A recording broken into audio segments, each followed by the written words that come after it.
Hello বন্ধুরা, নমস্কার। কেমন আছো তোমরা? সবাই আশা করছি ভালো আছো, সুস্থ আছো। আমিও ভালো আছি। তো চলো, সুপ্রিয়াস জার্নি থেকে আবারও একটা ভিডিও নিয়ে চলে এসেছি। আজকে কিন্তু তোমাদের সঙ্গে শেয়ার করব একটা হেয়ার কাটিংয়ের ভিডিও। হ্যাঁ, তোমরা বুঝতেই পারছো আমি এখানে কিন্তু স্টেপ কাটিং করছি। আর এই ক্লায়েন্টের হেয়ারটা কিন্তু অনেকটাই পাতলা এবং ছোট, এবং কিন্তু পাতলা হেয়ার হলেও কিন্তু ওনার কিন্তু কার্লি হেয়ার। তো সেই জন্যই কিন্তু উনি বরাবরই এই কাটিংটাই করে থাকেন, যে একটু স্টেপ কাটিং। এবং সেইটাকেই আমি এর আগেই কিন্তু ওনার কাটিং করা আছে। তো মাস 6 পরে আমি আবারও কিন্তু ওনার এই কাটিংটাকে জাস্ট ট্রিমিং করে দিচ্ছি, ডিপলি কিন্তু কাটিং করছি না। তোমরা দেখতেই পাচ্ছ সেকশান ওয়াইজ আমি সেকশান নিচ্ছি। গাইডলাইন কিন্তু আমি নিয়েছি, এবং সেই গাইডলাইনের সঙ্গে কিন্তু পাশের আবার সাইডের হেয়ারটা নিয়ে নিলাম। এবং দেখো আমি কিন্তু 90 ডিগ্রি অ্যাঙ্গেলে কিন্তু কাটিংটা করছি। তোমরা নিশ্চয়ই অনেকেই আছো যারা অ্যাঙ্গেল বুঝতে পারো না। আমি সে বিষয়েও একদিন একটা ভিডিও নিয়ে আসবো। যারা বিগিনার্স আছো তাদের জন্য কিন্তু আমি অ্যাঙ্গেল ভিডিও অবশ্যই নিয়ে আসবো, বা ডিগ্রি ভিডিও আমি অবশ্যই নিয়ে আসবো। তোমরা আপাতত এটা দেখো, আমাকে কিছুটা দিন সময় দাও। আমি অবশ্যই যারা বিগিনার্স আছো তাদের জন্য অবশ্যই সে ভিডিও পোস্ট করব।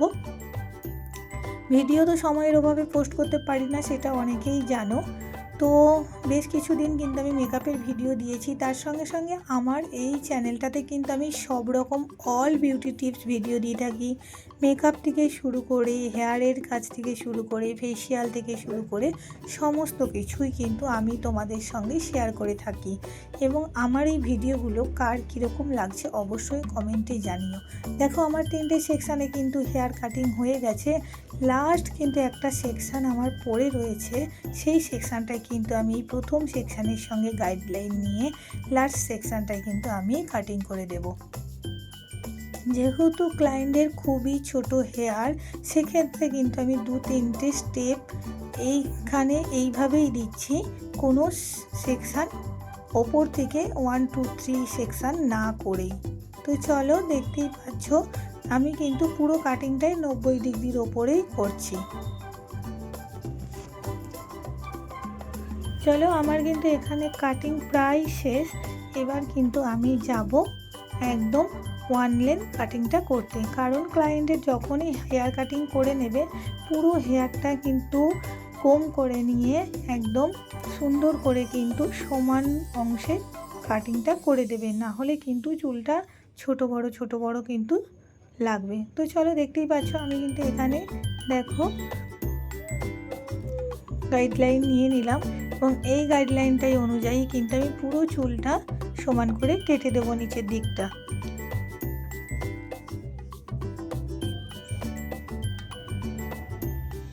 আর হ্যাঁ, কাটিংয়ের পর অবশ্যই কিন্তু ড্রায়ারটা মেন।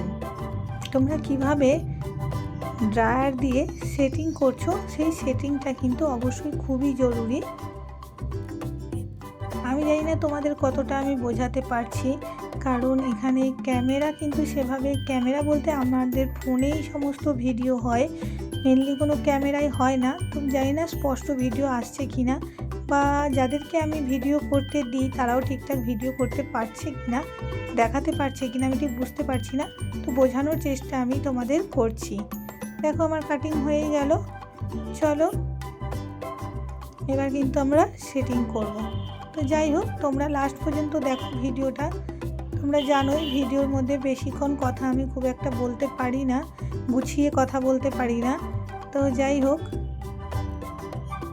চলো এবার আমরা এটাকে সেট করে দেব। তো লাস্ট পর্যন্ত দেখো ভিডিও। আবারও নিয়ে আসবো অন্য কোনো দিন অন্য ভিডিও।